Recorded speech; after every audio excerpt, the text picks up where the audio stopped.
Good morning and welcome. Our opening words this morning are by Barbara Peskin. For the beauty of the earth, this spinning blue-green ball, yes, mother of everything, we walk gently across your back to come together again in this place, to remember how we can live, to remember who we are, to create how we will be. Our mother, our home, the lap in which we live, welcome us.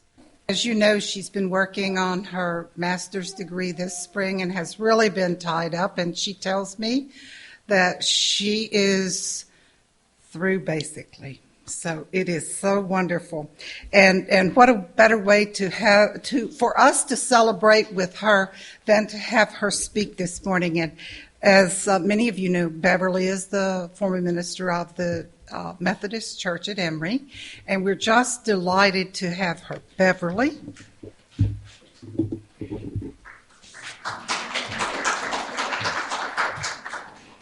I'll do that in a minute. Can you hear me if I speak from down here? Yeah, good. I'm so glad to be back.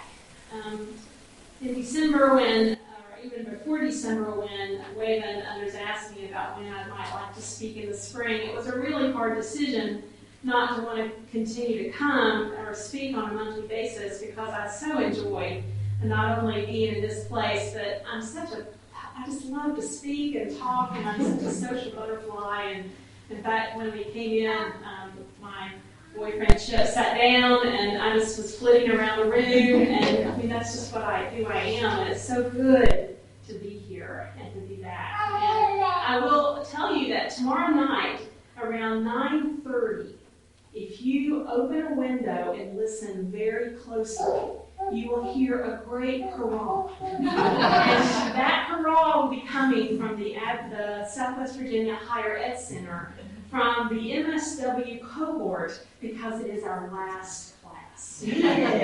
So it's just I can't even believe that 4 years of hard work is almost over. It has been an incredible journey, and part of what I want to do this morning is share with you a little bit of what I've been doing for the last several months when I've not been able to be here. I was speaking to someone just this week about the difference in pursuing a degree when you are in your 40s and you have children and you have a full-time job and other obligations versus when you're in your 20s and you have really no other priority except yourself. And it's a night and day experience, but it's one that I have valued a lot, and I'm so grateful to have been given the opportunity to work on my master's in social work. So this morning, what I want to talk about is a little bit about what I've spent a lot of my energy on during my master's in the MSW program at Radford. It's a part-time degree here in the Abingdon campus. And in the spring of your first year, you're asked to think about a topic that you feel that you might live with for the remainder of your master's program. It's a topic that you will do research on. It's a topic that you will defend, sort of a thesis at the end of the journey.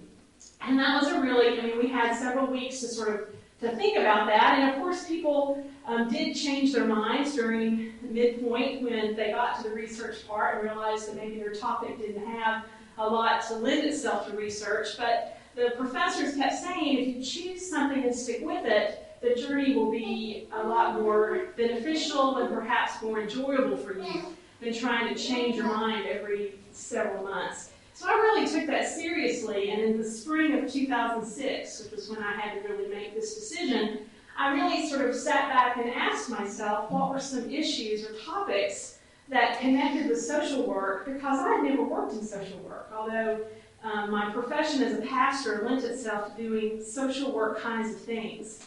I worked with a little bit with populations that were vulnerable, and of course I did a lot of counseling as a pastor, but really, as far as doing any kind of social work kind of things, I'd never done that. So I was sort of reaching out of the air going, okay, what do I know that will will connect with my sort of future profession. And one of the things that's really happened in the last decade, I guess, in the field of social work, that's also happened even in the fields of medicine and other sort of large fields, is that people are finally realizing that humans have a spirit, and that the spiritual dimension of a person is important and needs to be taken seriously when you're talking about mental health, physical health, and emotional health.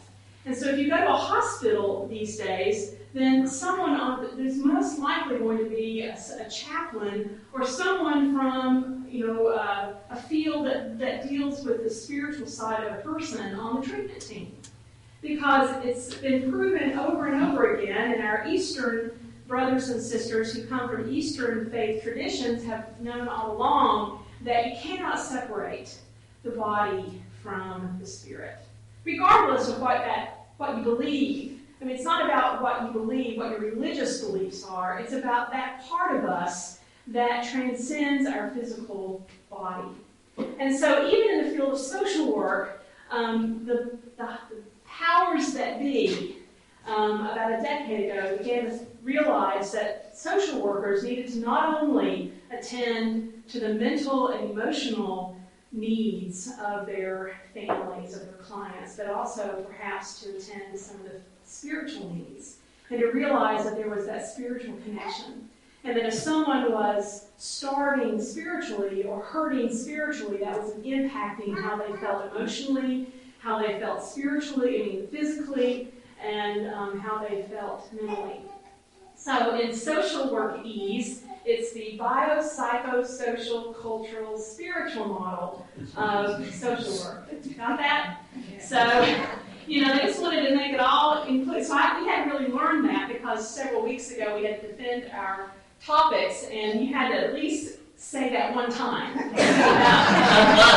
without tripping over the words. But it's a really wonderful concept that we are looking at the whole person. And for me, as a former pastor, that's extremely important.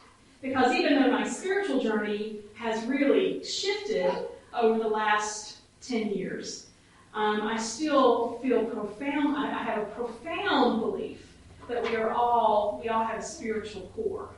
And that is part of who we are. So, in spring of 2006, I was thinking, what am I going to do? I'm a pastor. I have no social work experience. The little counseling that I've done, I've counseled mostly women for several reasons. One is that women are the ones in churches that usually feel more comfortable talking about what's going on with them. The only men that I ever counseled were men that were pulled in by their wives and forced to sit in front of me, nervous and shaking, that they had to reveal some kind of emotional part of themselves. And for the many women that I pastored, with whom I pastored, I was the first female pastor that they had ever had. And I had many women to say, I've wanted to talk about this for so long, but I had no one that I felt I could share this with.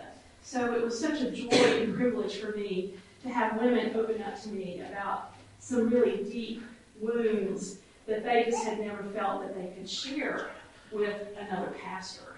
But it was interesting that in all of my experience of counseling as a pastoral counselor, when I was pastoring churches, regardless of the issue that brought women into my office, whether it was a marriage that was in trouble, whether it was a spiritual crisis, whether it was a transition for them, midlife or professional, whether it was children leaving home or whether it was children staying at home immediately, all those issues, life issues that can bring someone to a point of crisis.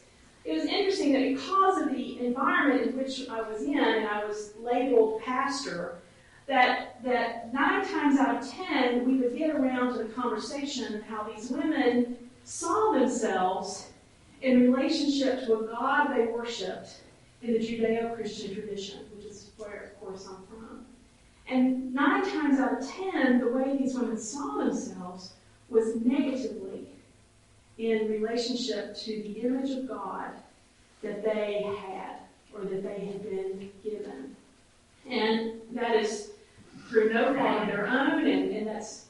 that's not denigrating images of God that many people hold, but the reality is that the Judeo-Christian tradition is a patriarchal tradition, and that the predominant image of God in that tradition is male.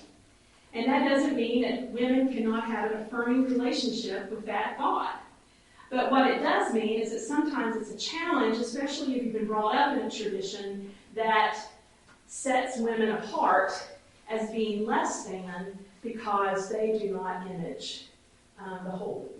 So what I did is that I decided that I would chew on this topic for a few years, because even though I might never pastor a church again, I knew that I would most likely be in counseling with women, and if the spiritual dimension came into that counseling process and self-esteem issues came into that counseling process, there was a good chance that we might have a conversation about how a woman's religious traditions or experience, especially with their connection with a God, had impacted who they felt themselves to be. So I did a wonderful research project, and I even have my poster. How many of y'all have ever heard of the poster session of the MSW program? Bonnie and Jessie were here. She decided to down because Bonnie's already also done this. This is sort of the equivalent of our master's defense. We don't have comprehensive exams. What in the master's program at Radford, what we are required to do is to write a paper and then to create a poster that sort of encapsulates and integrates all that we've learned. So on this dimension of board, I was supposed to put everything I've learned in 4 years, and and that's why I never showed up on Sunday morning. I was meeting with other cohort friends, and we were trying desperately to fit all we had learned on this template that would allow us to explain and talk about our particular research topic. And I had a wonderful experience working with 6 women in the course of my master's program who were brave enough and willing enough to do a qualitative research project with me, in which I had an interview time and had these women fill out a self-esteem questionnaire and a God image scale. And these 6 women ranged in age from 20 years old to 70 years old. The one thing that I found when I did my research was that this topic has been explored before. I'm not like breaking new ground, but where I feel that maybe I am sort of forging a new path is that for the research that I found, most researchers were looking at women who claimed a particular religious tradition. Most of them Judeo-Christian. I found nothing on women who claimed a Buddhist tradition or an Islamic tradition or any other major religious tradition. What I did find is that there has been research on self-esteem and God image with women who claim a Christian tradition.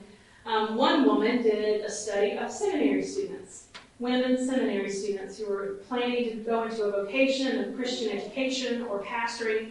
And what this researcher discovered is that you just need to throw out God, the male God, and that women can't have a positive relationship with that image, and that you needed to totally annihilate it. And I don't particularly know if I agree with that, because I want to respect where women are in their journey, although I'd like to offer alternatives if a male image of God is not affirming. And the other major research was that a woman by the name of Zorak interviewed several women from the Southern Baptist tradition. Anybody else from here? Good, praise God.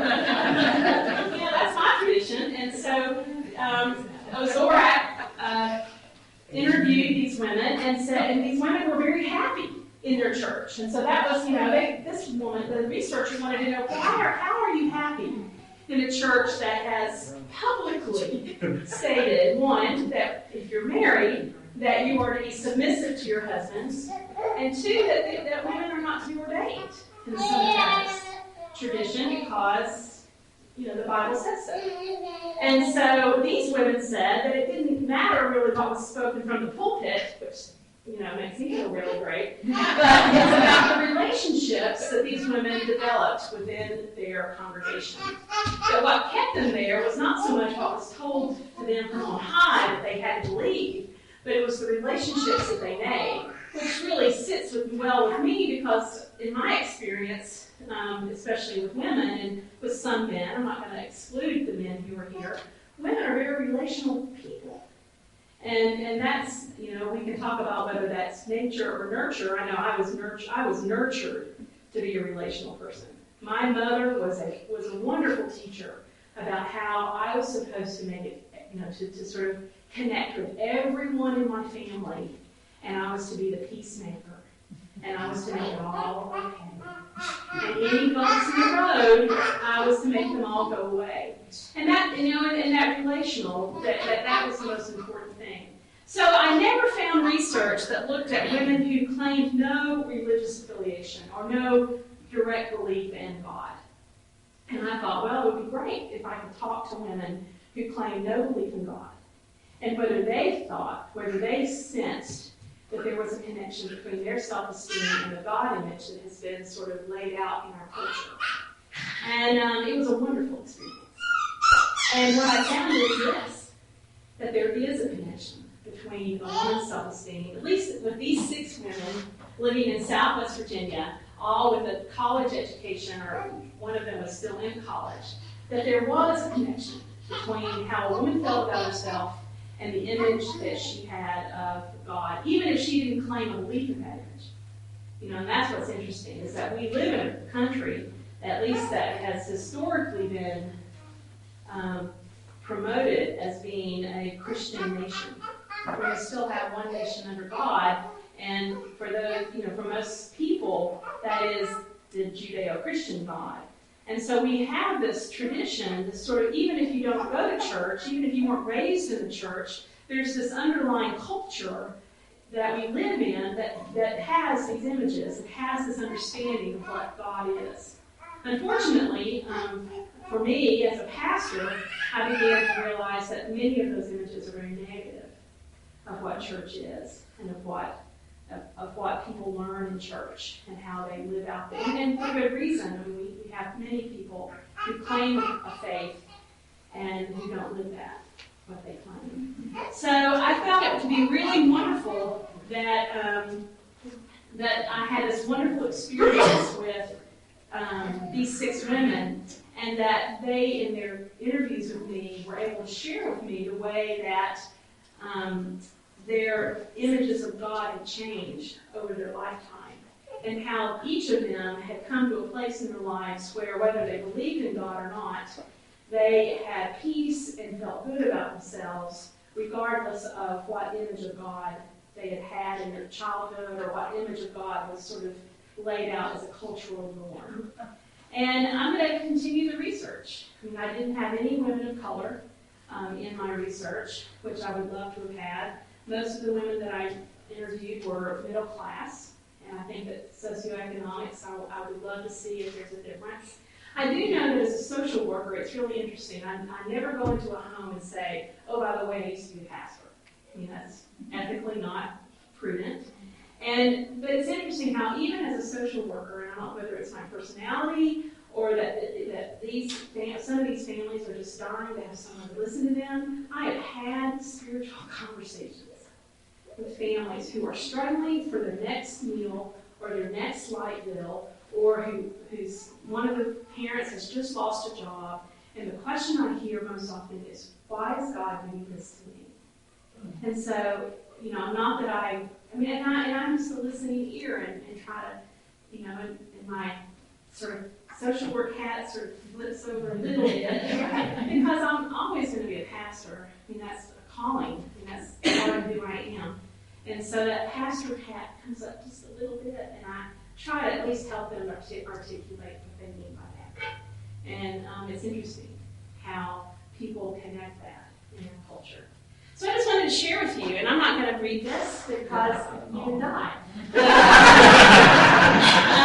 But it's a mound of work. It's a mound of work that I've done. And the question I wanted to ask you is, what does that sound like to you?